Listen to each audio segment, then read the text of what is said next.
A political crisis over the Epstein files. It is not Donald Trump. It's British Prime Minister Keir Starmer. Starmer is facing growing criticism from his own party over his appointment of former British ambassador to the U.S. Peter Mandelson. Mandelson was friends with Epstein and appears in the newly released files.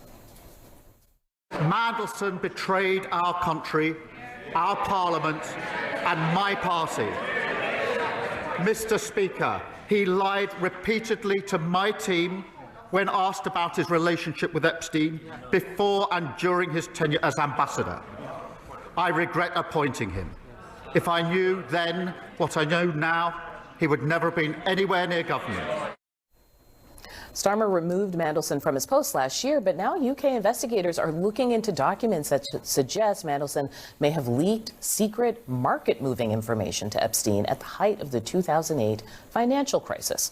So we're bringing in CNN politics senior reporter Stephen Collinson. Garrett Graff has stayed with us. Stephen, I wanted to talk to you because you just wrote an article overnight about how the Epstein storm is touching all of these places, but not really the U.S. So first, just give us the deal with the U.K. Why is this hitting Starmer so hard? I think there are three real reasons, and it's not just because it's all about Jeffrey Epstein. Jeffrey Epstein is the catalyst, and it plays into a number of ongoing stories in the UK. First of all, there's a massive speculation about whether Starmer can survive as Prime Minister less than 2 years after winning a massive mandate in the election. So he's politically vulnerable already? He's very vulnerable, and this is a new blow to him and his credibility and his judgment about choosing Mandelson for the ambassador. Secondly, Peter Mandelson is a 30-year epic drama of triumphs and crashing disasters and resignations and scandals.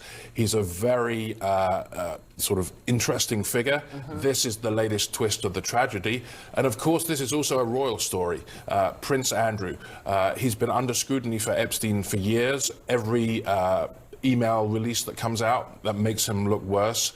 And there's this big debate, not just about Prince Andrew's behavior, but the style that some of these royals a little bit further away from the line of succession like Fergie had been living here. Yeah, exactly. Yeah. Fergie and Prince Andrew, the former Prince Andrew, was forced to move out of his home in Windsor and has gone to rather less salubrious quarters in like Sandringham. Is what you're saying. Yeah. Okay. So the reason why I wanted to talk about this is because, as you mentioned, King Charles stripped Andrew of his remaining titles and his home. You've got this criminal investigation into Mandelson. The Slovakian government impacted by a document dump leading to like a high-profile resignation. Then I saw one in Lithuania, in Sweden, the royal family having to deny significant ties. In Norway, a public apology for poor judgment. Here in the U.S., we're just like bickering about the documents themselves. Why do you think this has not actually caused resignations, apologies, big statements?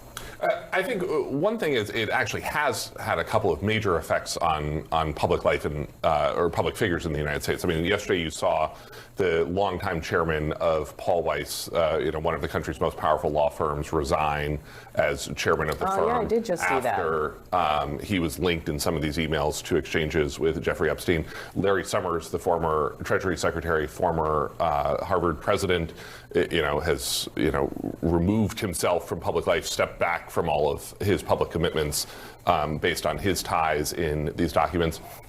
I think the other aspect of this in the United States is that the underlying controversy is much more baked into the political polarization of our landscape. What do you mean by that? You have to remember these documents are coming out as part of sort of a political conspiracy theory about the extent of Donald Trump's involvement with Jeffrey Epstein. The Trump administration Justice Department sort of initially being seen to cover up these documents. That I think this is coming out in the United States in a way where we sort of have a pretty high bar for this scandal coming into it already. Yeah. And the instruments of investigation and accountability in the UK and in these European countries are still independent. In the United States, the Justice Department, of course, is controlled by Donald Trump. Even though there was this revolt that forced the release of the papers among Republican lawmakers, it doesn't seem that those unique conditions are back that would allow those lawmakers to press the Justice Department and the Trump So administration. kind of due to the politics in these other countries, you're saying there is still a kind of at least independent or adversarial accountability. And Starmer yesterday, he was standing up in Parliament. He was under pressure from Parliament, even from his own side in Parliament. Obviously, the president gets questions from journalists, which he doesn't really like very much about Epstein, but he doesn't have that kind of level of domestic political especially like scrutiny. Kash Patel, who literally wrote about this in his book, but is now at the FBI, Todd Blanchett's former attorney, who was in the conversation that led to Ghislaine Maxwell being in an easier time in prison.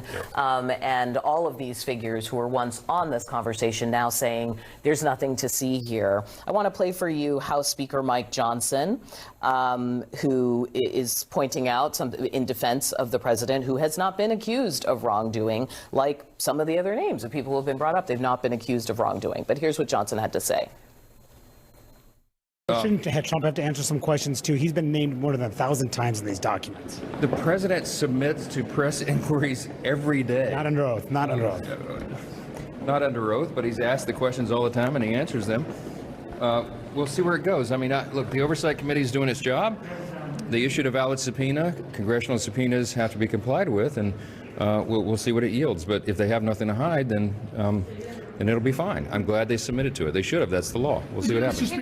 So to your point, right now, the only people being called to have a conversation of accountability are the Clintons. Yeah, and a lot of people don't believe that this House Oversight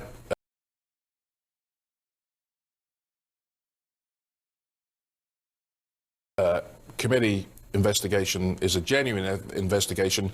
Among them,